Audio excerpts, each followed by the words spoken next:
はい、じゃあパート5やりますか。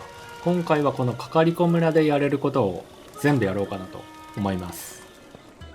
じゃあかかりこ村のチャレンジをクリアしていきますか。あ、早速いた。コッコちゃん、リンクドのコッコちゃんたちが帰ってこないのです。妻が帰ってこなくなった今、コッコちゃんたちだけが心の支えだったので別居してるんだよな。うおー、探してきてあげるよ。ということでコッコを探すことになると。はい、ここほら、次にこの呉服屋の上。コッコが面白いのは何個かあるんですけど、持った状態で飛ぶと、こんな感じでスライドできるっていうコッコだけに。コッコは卵出すことがありますね。あ、出ましたね。爆弾で出た。鳥の卵。1匹何個までだろう。あ、出た。これ、コッコの逆襲といって、これはシリーズ通してありますけど、あまりにもコッコをいじめてると、こうやって、怯えないでください。これが悪いんです。あまりにもコッコをいじめてると、こうやって仕返しに遭うと。っていう小ネタでした。コッコ。はーい。コッコここね。はーい。コッコなんで。はい。メロの梅園。昼間入ると怒られますけどね。夜なら大丈夫。コッコ。これで OK ですね。全部集まりました。で、ボガードさん。それよりもリンクドの、ここからでも聞こえるコッコたちの羽の音。耳がいいな。やはり少なくて申し訳ありませんが、これを受け取っている紫ルピー。助かります。今日からまた頑張ります。あいつ戻ってきてくれないかなということでクリア。奥さんに逃げられてるんですよね。でその奥さんの話もちょっとありますんで、それ見ましょうか。インパ様の家にですね、よろずお悩み帳というお悩み帳があります。これ村人が書いていってるんですけども、コッコと私どっちが大切なのという言葉を残し、妻が家を出て行ってしまいました。これボガードさんが書いた記事だな。あの時私は何と答えればよかったんでしょうか。弓の名手より。迷った時点でお前の負けだよ。勢い余って家を出てきたものの、彼の弓を射る姿が忘れられない。この際もう誰でもいいのか。弓を射る姿を私に見せてくれないかいさ。匿名希望より。これは奥さんだね。ということで欲求不満な奥さんの元に向かいますか。これ何屋だ。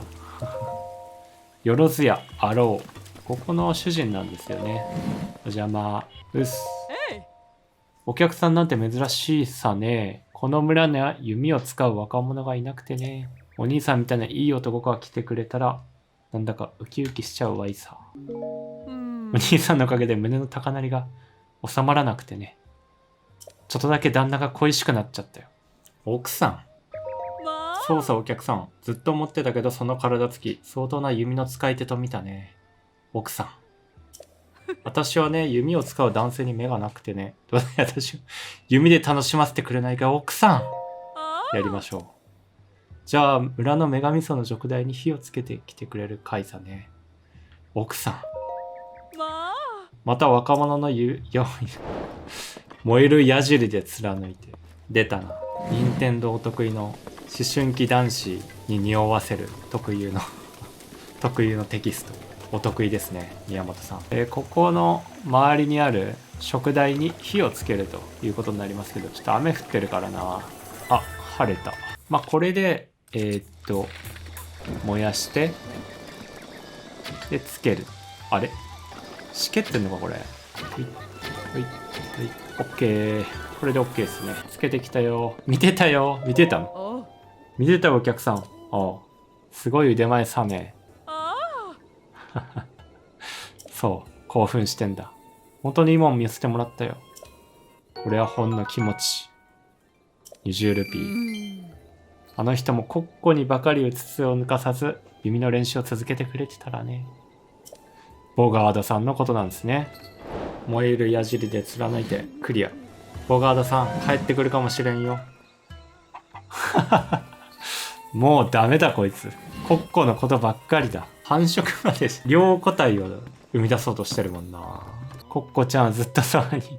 あーでもここ見て、これこの一輪の花、セローラさんの店にもあるんですよね。この花がセローラさんが好きな花で、ボガードさんが池に来てるのかもしれない。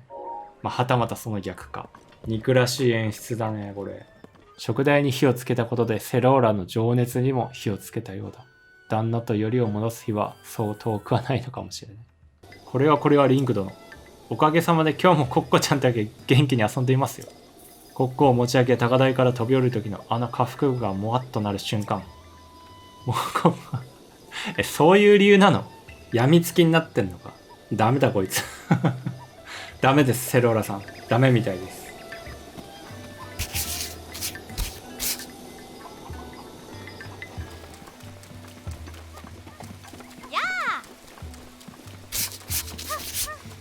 さてこの村には名産が2つあるんですよ。1つはかぼちゃ直売所。鎧かぼちゃ気に入ってくれたかの？攻撃こそ最大の防御と騒ぎ立てる暴力じいさんもおるが、わしは防御こそ最大の攻撃だと信じておるでの。その暴力じいさんとやらに会いに行くか。雨なんぞ平気だわい。その風貌どこかで、お主大昔大厄災に逃れた剣士様の風貌にそっくりなんじゃ。私だ。なんじゃと、お前さんも冗談ばかり言っとらんで、これでも食って剣士様にならんとな。ゴーゴー人参。かかりこ村でよく作られている人参。人参をもっと求めるならばあさんがやってる店で買うといい。こんな感じで名産が2つございます、この村には。やっぱりばあさんの作る鎧かぼちゃの料理が一番だの。人参のやつよりよっぽどうまいの。目が怖いよナーキンは。ここだけの話、ナーキンじいさんはゴスティンさんが嫌いなんじゃなく、他人にあ、そうなの。人参が苦手なだけなんじゃ。あ、そういうことか。全く男っていうのはなんでこう見えっ張りなのかね。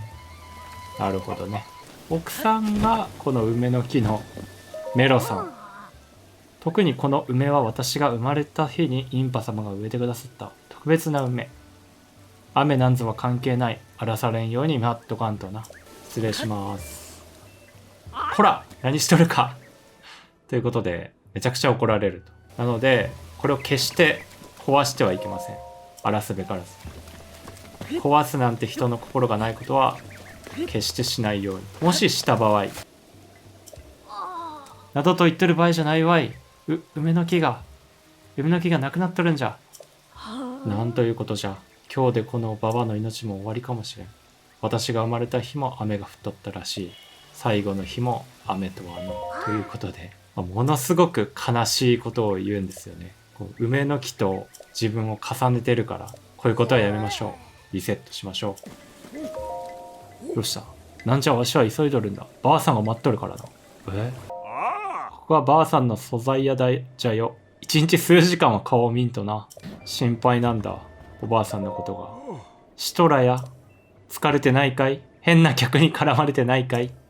寒くはないかい？ご飯は食べたかい？過保護だ。ほほほ、もう子供じゃないんですから。じいさん本当に心配性だの。じいさん私のこととなると周りが見えなくなるタイプでしてね。じいさんのことは気にせず遠慮なくお買い物してってくださいな。で、夜はこのゴスティンさん、これ剣の練習をしてます。一方ナーキンさんは何をしているか。こんな夜更けにどうしたか可能。足腰の鍛錬こそ防御の初歩だからの。こうやって夜を走っとるんじゃん。ということで足腰を鍛錬してるんですけど、この畑をねガンガン踏んでいるという丹念に踏んでるな。お前さんまだいたのか。見たかも。見られてしもうたか。ゴスティンとは昔から反りが合わなくての。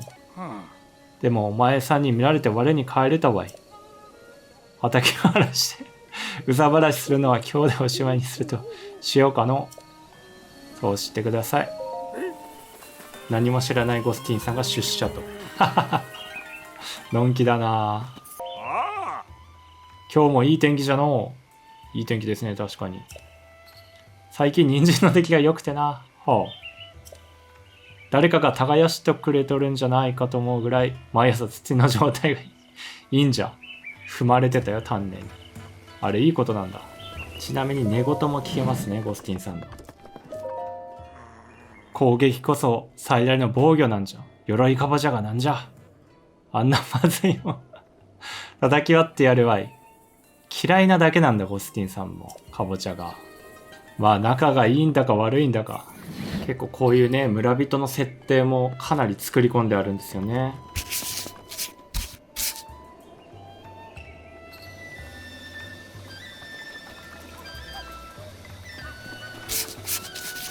おーいプリコ。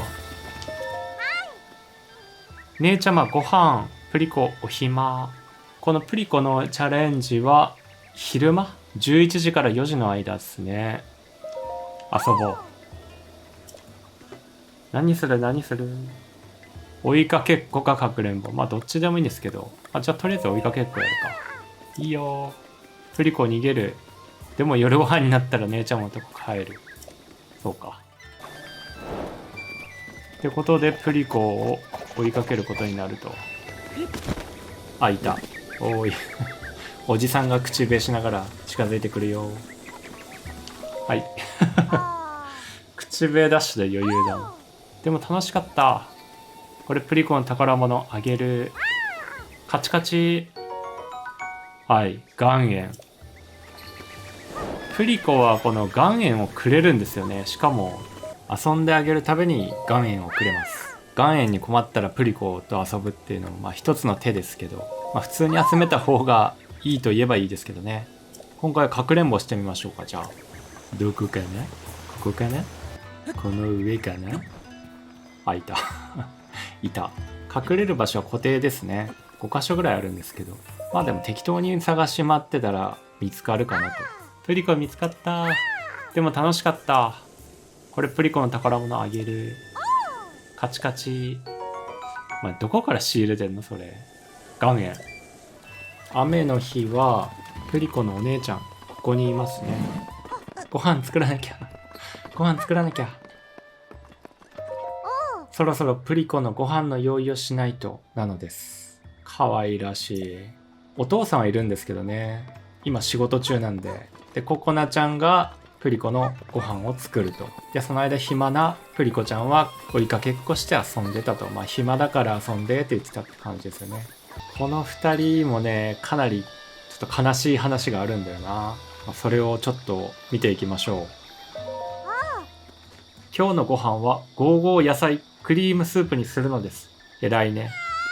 今日はゴーゴー人参を切らしてたのです。プリコにゴーゴー野菜クリームスープを作るってお約束してたのに。持ってきてあげるよ。ゴーゴー人参売ってあるんで1本いただきます。ゴーゴー人参がないなんて。母様の分まで頑張らないとな。ココナはダメな姉なのです。あれマジ可愛いな。あれれれれ。ゴーゴー人参さんの香りがするんです。犬並みか。じゃあどうぞ。気のせい。はい。ゴーゴー人参なんです。ありがとうなのです。ありがとうなのです。これでプリコにご飯が作れる。早速クッキングなのです。はい。上手にできたのです。よかったらこれどうぞなのです。お裾分けなのです。ありがとう。ありがとうね。いろいろお料理を作って母様みたいにお料理上手さんになるのです。はあ。他には何を作ろうかな。今日もめちゃくちゃ作るな。母様がよく作っていたリンゴバターにするのです。あれならプリコも大好きなのです。ああ今ちょうどヤギのバターを切らしてたのです。ココナはやっぱりダメな子なのです。ダメな子なんかじゃねえよ、お前。母様のようにはなれないのです。持ってないけどあげるってするとどうなのこれ。ココナわかるです。嘘はわかるです。父様も嘘が下手ですから。こんなこと言うんだ。マジか。これください。あげるよ。はい。いい香りなのです。これお裾分けなんです。リンゴバター。いい子に育ったじゃないの。また考えてる。父様の好物、カチコチ肉詰めかぼちゃにするです。元気いっぱいになるやつなのです。ああどうした今ちょうど獣肉を蹴らしてたのです。獣肉はよく父様が狩りに出て取ってきてくれてたですが。じゃあ取りに行くか。獣肉を取りに行くついでに蜂蜜も取りに行きましょうか。蜂蜜もこの後要求されるので。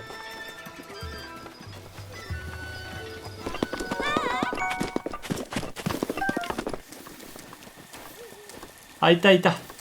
あ、イノシシいた。イノシシいた。追い込め追い込め追い込め。よし。俺のもんだ。よし。逃げろ。さて、この蜂の巣。これもいただいておきましょう。うら。逃げろい。ここになかったら、また始まりの大地に戻ってね。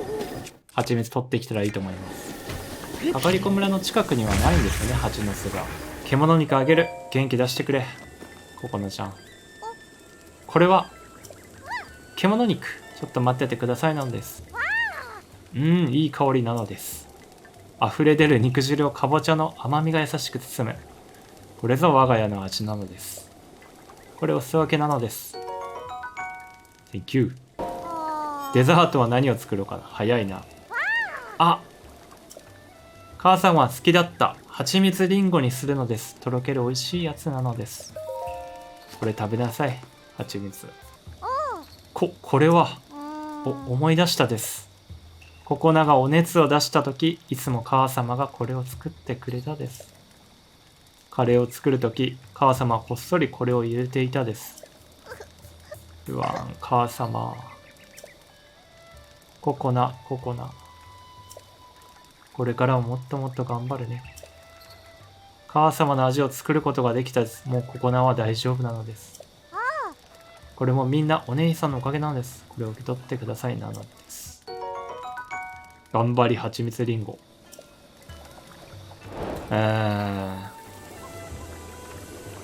トリコに壊してやりたいな。やりたいな。お腹すいた。よしよし。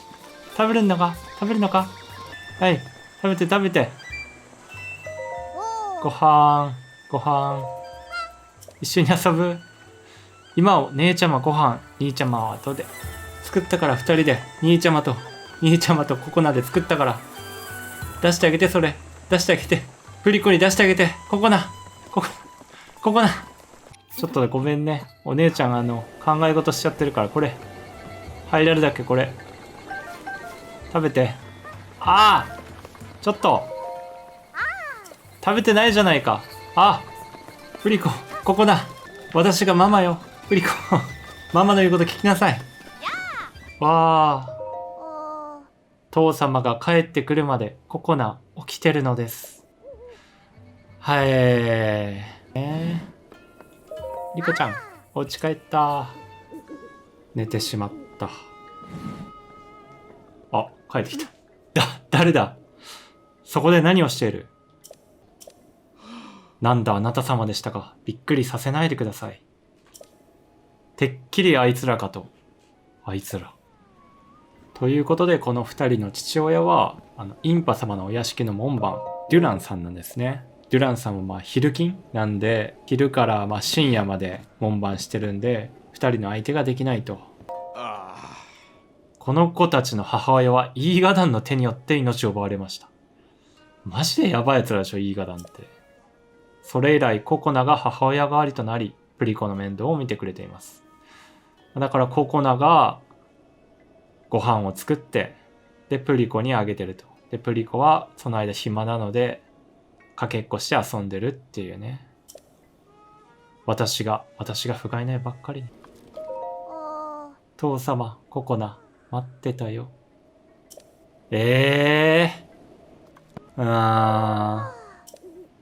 父ちゃま、母ちゃま。イーガダンについてはパーヤが教えてくれます。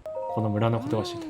私たちシーカー族は長年ハイラル王家に仕えておりました隠密一族。しかし100年前の大厄災で王家が滅び、我々一族は散り散りとなりました。残念なことにガノンに忠誠を誓う者も少なくなく、彼らはイーガダンとなりガノンに立ち向かう者を次々と手にかけていきました。同じシーカー族だったんですけど、厄災ガノンを信仰してるみたいな感じで、リンクが塔を起動して地震がこう起きましたよね。あれで今活動が活発になってるんですよね、イーガダンの。また厄災が起きるぞみたいな感じで。起きた。ココナ。2人は起きて。うわあ、お父さん起こさないの？プリコが帰ってくるまでに母様のところに行かないとなんです。お墓だ。泣いて。おい。なんですか？ココナは泣いてます。ちょっと。母様の分までココナがしっかりしないとなのですから。母様は多分ここに眠ってるです。きっと天国にいるです。父様は必死で隠そうとしていますが、ココナは分かってるです。だからココナしっかりしないとなのです。あ、起きた。仕事ですか？これから娘たちと約束があるんですよ。妻が好きだった木下で娘たちに村の話を聞かせてるんです。と言ってもいつも話は同じですけどね。妻は毎日この木下で子供たちにいろんな話を聞かせていました。今は私が子供たちの話し相手代わりです。妻ほど話し上手ではないですけどね。これからお父様と約束があるのです。急がないとなのです。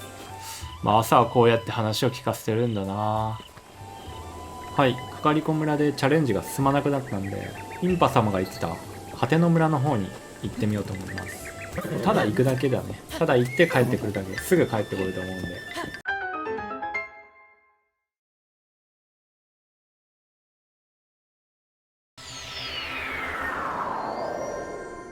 はい、果ての村行ってきました。これでいろいろチャレンジが進むね。この玉はこれなんだ？この宝珠のことでございましょうか。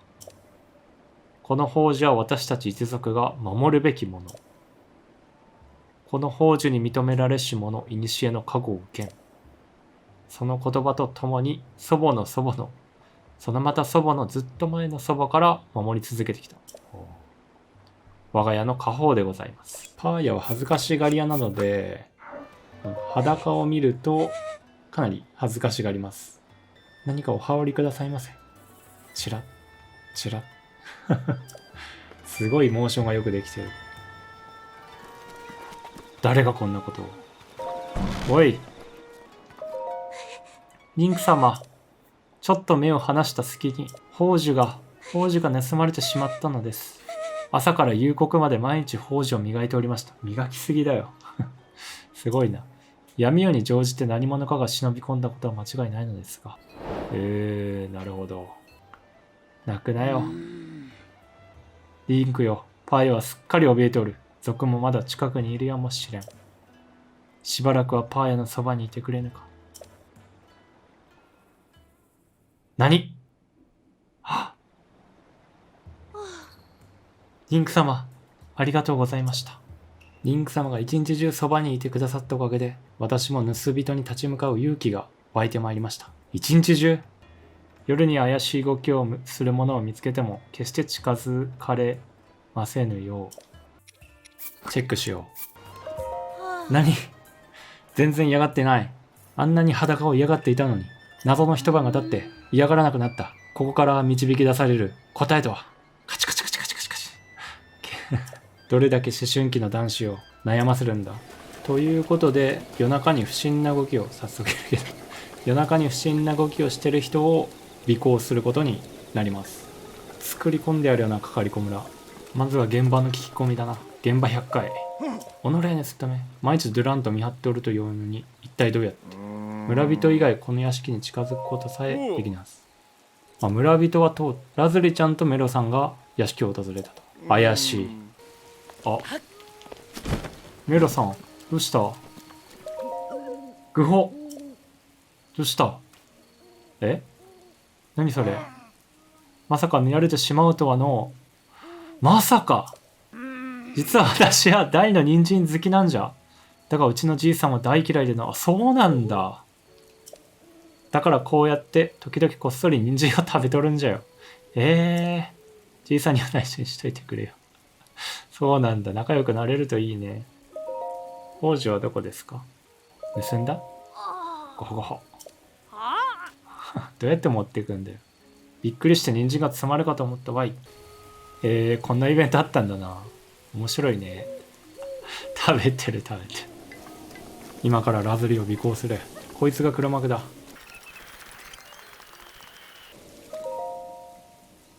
ノア！お前だったのか。ああ、さすがにもう隠しきれないかな。ここは昔好きだった彼が眠っている場所。魔物に襲われちゃってあっさり。魔物って本当に殺してるっていうのかな。ずっと守ってくれるって約束したのに。宝珠です。デリカシーがない。まだそんなこと言ってるわけ？ちょっとは空気を見なさいよ。目の前で可愛い女子が泣いてんでしょ。宝珠なんて興味ないし。そもそも、デュランさんたちがいるのにどうやって盗めって言うなよ。か弱い女子にそんなことできるわけないでしょ。つまり守衛はいた。だが宝珠は盗まれた。これはどういうことか。リンクは雨の中、思考を巡らせた。そして、あることひらめく。走れ！じっちゃん！もしそうだとしたら、パーヤが危ねえ！急げ！むむ。どこかへ行っています。ココナとプリコのお父さんのデュランさん。イーガダンに奥さんを殺されてる。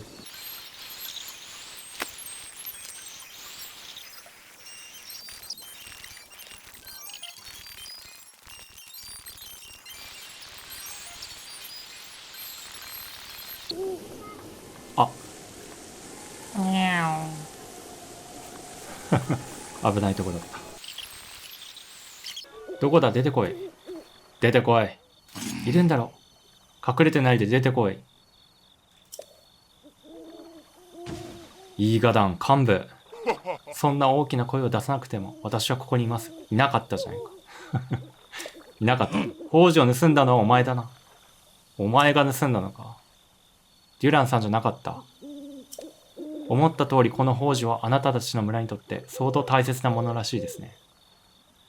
お前パーヤちゃんが毎日磨いてたんだぞ。なぜ盗んだりなど。おやおや、その言葉は心外ですね。先に組織を抜けたいと言ったのはデュラン、あなたではないですか。イーガダンだったんですね。組織を抜けるということがどういうことか、あなたは一番ご存知のはずでは。お前が殺めたのか、このデュランさんの奥さん。しかし、あなたは最後にいい仕事をしてくれました。あなたの始末は後回しです。まずは。やってやろうじゃないか、お前。ココナとプリコから大切な母親を奪った。その罪は重いぞ。味合わせる。ただでは死なさんぞ、お前。大ぶりだな。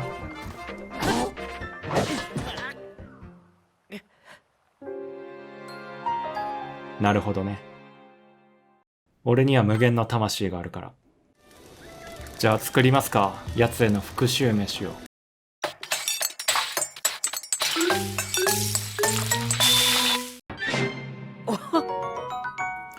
今回は村の名産品を使って料理をしてみようと。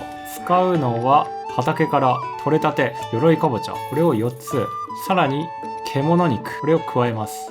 獣肉の野生味のある肉汁、これを鎧かぼちゃで包み込む。家庭の味、カチコチ肉詰めかぼちゃ。これプリコとココナのお母さんのね、家庭の味。これでやつを破ろうと。で、見てください。防御レベル3。レベル1の場合、ハート1個分。レベル2の場合、ハート3個分。で、なんとレベル3の場合は、ハート6個分のダメージ減少あります。おいおいおいおい。硬すぎ。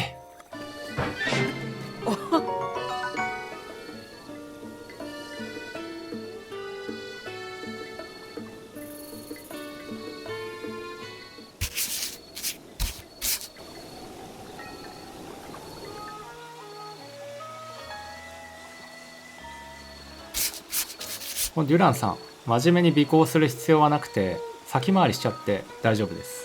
来るんで、ここでセミと化して待と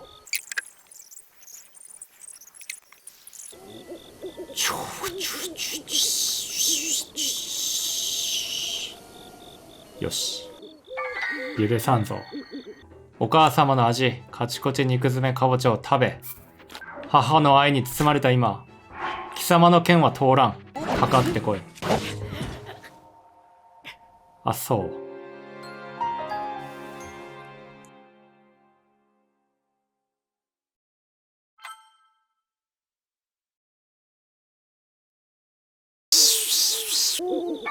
バレたか。いて。なぜバレた。マジか。何？母の無念を知れ。母ちゃん、俺頑張るよ。うまい。こいつは大振りなんで、構えの瞬間にどっち振りか分かります。縦か横か。縦ならこう。で、横かな。横ならバク宙でラッシュを決める。全然減らない。全然減らないの。別の作戦考えよう。爆弾で森を破壊。入れよ。燃やす。火をつける。燃えてますよ、そこ。燃やし尽くすぞ、このゴミを。燃やす。お前はゴミだからな。危ない。母ちゃん、母ちゃん、助かったよ。あっ、くそ。1個持ってかれたか、鍋の蓋。燃えろ燃えろ燃えろ。ゴミはよく燃えるね。はい、燃えろ。ゴミはよく燃えるね。はい。こんな貼り付けてないけどな。貼り付いとこう。よく燃えたね、ゴミはね。もう二度と来るんじゃない。来たらまた燃やす。ゼルダの伝説、ざっくり解説。今回はシーカー族についてざっくりと見ていきましょうか。シーカー族、この一族の身体的な特徴としては、まず赤い瞳、それに尖った耳、そして白髪となっています。シリーズによって身体的な特徴は結構バラバラではあるんですが、大体この3つの特徴を持っています。シーカー族は古来よりハイラル王家に仕える影の存在として王家を支えてきました。その起源は創世の時代まで遡ります。女神ハイリアに仕えていた原初のシーカー族、その後も女神ハイリアの生まれ変わりであるゼルダ姫、そしてその血族であるハイラル王家に代々従事していくわけですね。そしてシーカー族の使命とは、王家にまつわる伝承をしるべき時に伝え、人々を正しく導いていくこととされています。ブルワイでのシーカー族も例に漏れず、代々王家に仕えた一族でした。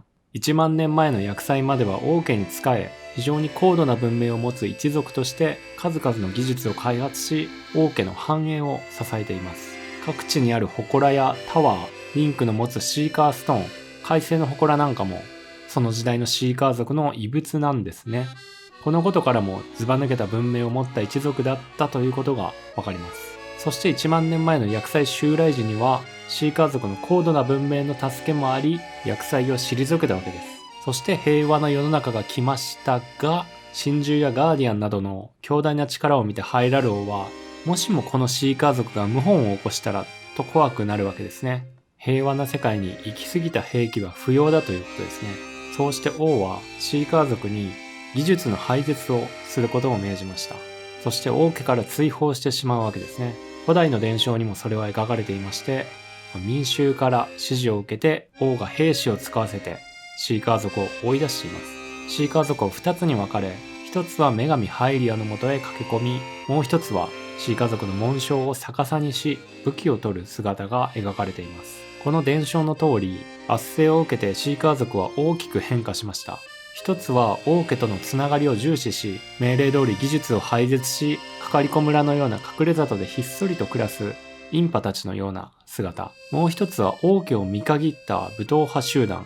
この集団は暗殺を生業とするイーガ団を結成します。王家の敵でもある厄災を信仰して、厄災に邪魔な者たちを排除することを目的として活動しています。もう一つは過去の技術を捨てずにまだ密かに研究を進めていたシーカー族なんかもいて、それが次回のパートで出会うインパのお姉さんだったりしますね。そして時は流れて今から100年前、厄災が再来する際には王家はシーカー族に再び協力を仰ぎます。過去の遺産である神獣やガーディアンなどの戦力がどうしても必要だったわけですね。1万年近くもわだかまりがあったわけですから、これは大変歴史的な和解だったみたいです。ただ結局古代兵器でもあった神獣は乗っ取られてしまって、形勢は不利になってしまうということになってしまいます。さてこのシーカー族、闇の歴史もありまして、王国の影として暗躍していた側面も多々あります。人々の争いが絶えない時代では、ハイラル王家の繁栄と存続のために